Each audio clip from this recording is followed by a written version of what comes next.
Hey everyone, today we're going to talk about my favorite top 8 variegated plants. We've got a little over 800 plants here in the greenhouse, and we have probably about 55 different species of plants. We'll go through why they're on the list and then what to watch out for on each one.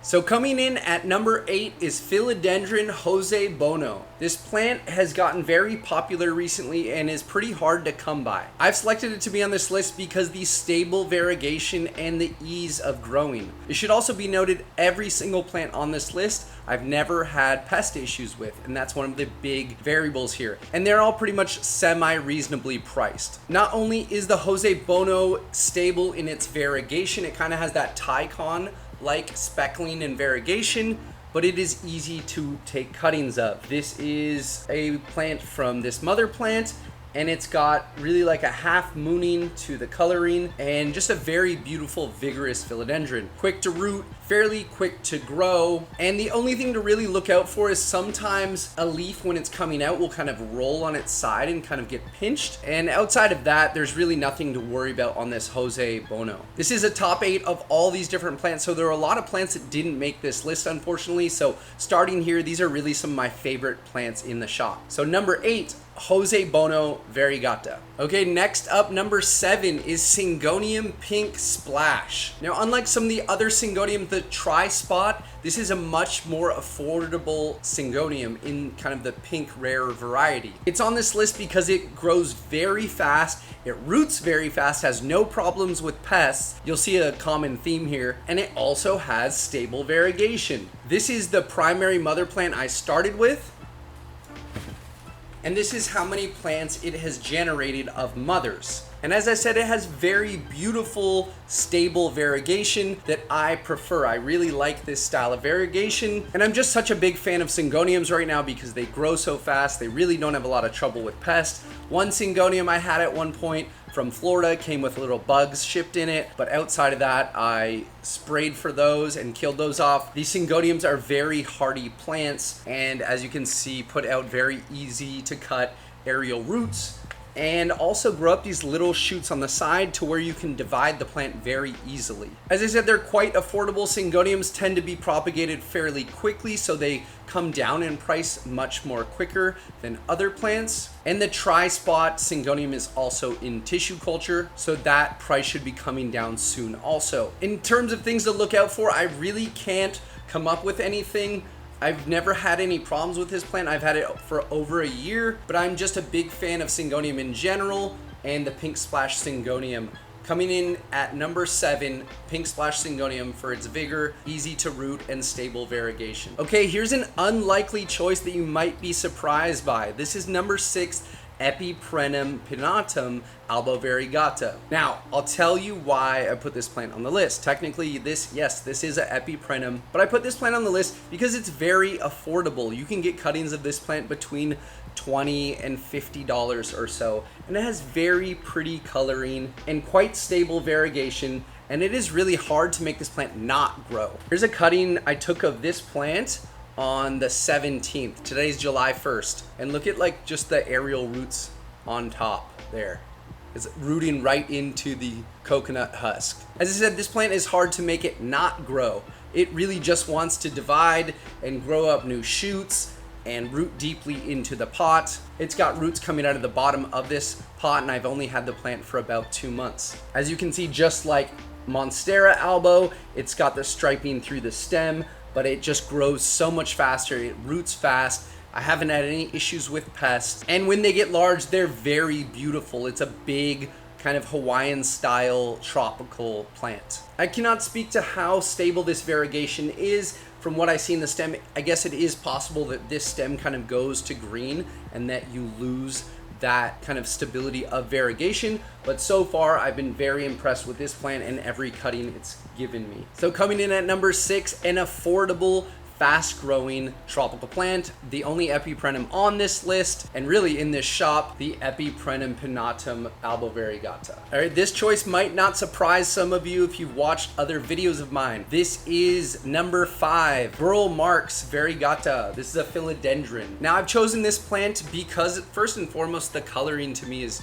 so beautiful and the patterns are Just about as close as I'm gonna get to a variegated billet for the time being. And cuttings of this plant can run from kind of $30 to $60, so it is an affordable plant. Just like the Epipremnum and the Syngoniums, it's kind of hard to make this plant stop growing. It just wants to grow, it wants to thrive, and look at all these aerial roots in there. This is actually 4 plants into one, and is just very, very vigorous in growing as well as rooting.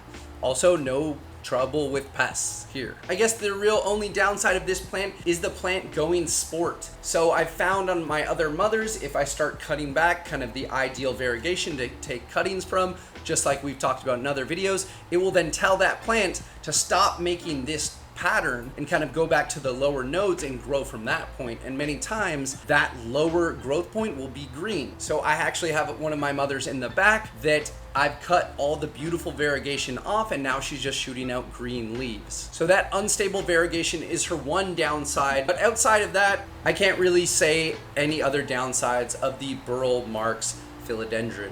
So coming in number 5, Philodendron Burle Marx Variegata. Okay, coming in at number 4, another Syngonium, the Syngonium Panda Galaxy. As the name implies, it has a galaxy-like kind of tie constellation speckling on the leaves, but it also gets these chunks of variegation. This is a new plant in my collection, maybe about 2 or 3 months old, but like all Syngoniums, she grows very fast, puts out leaves all the time, and is fast to cut. I think she's kind of towards the top of the list because I've been favoring Syngonium so much recently, and I just can't get over the pattern.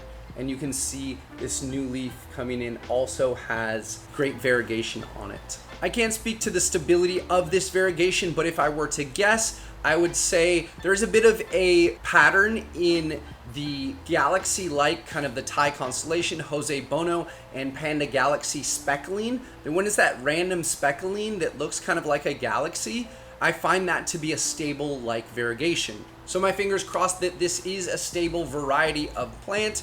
And on the con side, I can't really think of anything again with Syngonium. Hard to hate these plants. They grow very fast, they're very pretty, very user-friendly, take well to LECA. Panda Galaxy coming in at number 4. Okay, coming into number 3, you're probably not surprised by this considering what is behind me, albo Monstera Deliciosa. You might have considered she would be higher on the list, but number 3 I think is a fair ranking for this plant. I truly love this plant because of the different varieties of colors it comes in, how fast it grows. You can see a new leaf coming up there, and then it's really decent at rooting. There's a big aerial root, and it's overall just a very popular variegated plant, and it's for a good reason. I don't think this plant is overrated. I think it is fairly squarely marked and priced for what it is. I feel like Monstera albo creates variegation kind of for each different type of person, whether you like that sectoral half mooning with some minting in there, or if you prefer the heavy marbling kind of Kobe beef style we call it, or if you prefer the hard line sectoral version of albo Monstera. I feel like albo Monstera has something for everyone in terms of different coloring, everything from very green to very white, and everything kind of in between that. I guess some of the downsides would be the stability of variegation. Technically, the plants can revert if they grow from a growth point that comes from a green part of the stem. I've never seen a variegated plant kind of growing out just like this and then go green, but I have seen myself take the wrong cutting on a plant, force the growth to the next node down, and have that next node be green and have me not consider it, and that is really my fault. But I have seen plants kind of start marbled, go full sport, and then put out a half moon leaf. So that is kind of the, I guess, the danger with Monstera variegata, is that she will kind of put out whatever leaf she'd like, and as a plant buyer, that can be slightly dangerous for you. I guess the other thing to consider would be root rot. Monstera in general just has a thicker root, so it's more susceptible to root rot. Not as bad as something like the Thai Constellation, but she definitely has her own challenges with that. But I would just say don't overwater and try and keep her in LECA and avoid a poor draining soil. So albo Monstera coming in at number 3. You thought it was going to be number 1, but number 3, Monstera Deliciosa albo variegata, fast growing, gorgeous houseplant with different colors for everyone. All right, probably the most surprising one on this list, this high up, number 2, Philodendron Paraiso Verde. And it might just be me, but the patterns on these leaves and the way they're shaped and kind of how the plant grows is just one of my favorite plants out there. You can see it from the back, all the different speckling. It almost looks like a fish, but this speckling and this variegation pattern is just one of my favorites in here. She grows very fast, kind of like in the medium range. I'd say like a 6 to 7 out of 10, but she roots even faster. And she also does well in tissue culture and has very stable variegation. Also, because this plant is in tissue culture, you can expect the price of it to kind of come down more.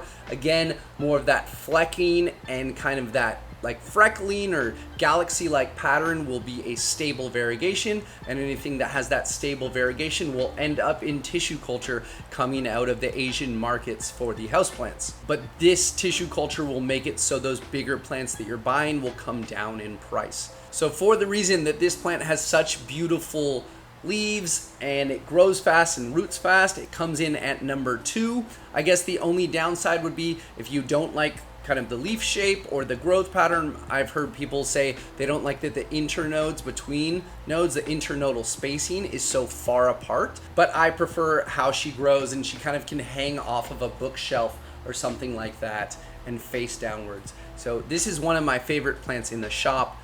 I think I just love the different shades of green within the leaf and that every leaf has variegation. So number 2, Paraiso Verde Philodendron.